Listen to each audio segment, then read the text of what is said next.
Imvi, Yo blacks, imvi.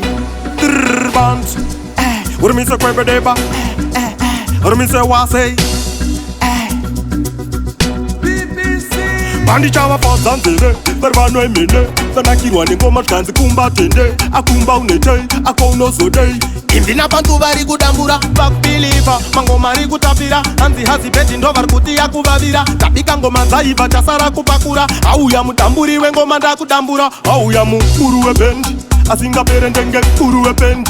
andina kuti bandi vurwe neventi zvekusvika pakudya mari yerendi ndapinda late entry Mukuru weBand, asingapere ndenge mukuru weBand andina kuti bandi vurwe neventi zvekusvika pakudya mari yerendi ndapinda late entry. so me rise to the top.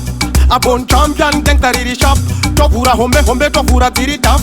Pakuda kungwara raundi rine mafax. Yafambira mudenga, vanka kite vasara masiwa vanka strive muraundi makando mechaimwe type pabhisi ndakavagadzirira size.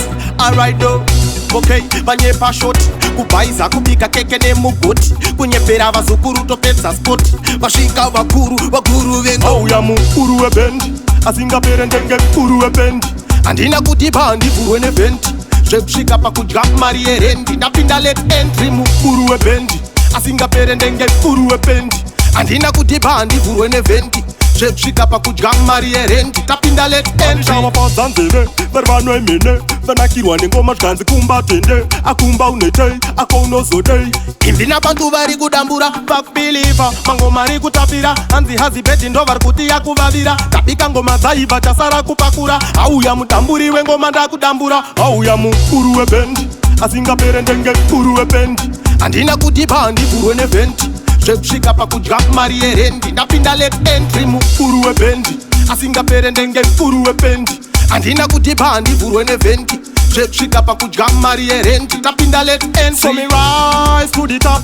A born champion, think that it is sharp. Tovura hombe hombe tovura dziri tough.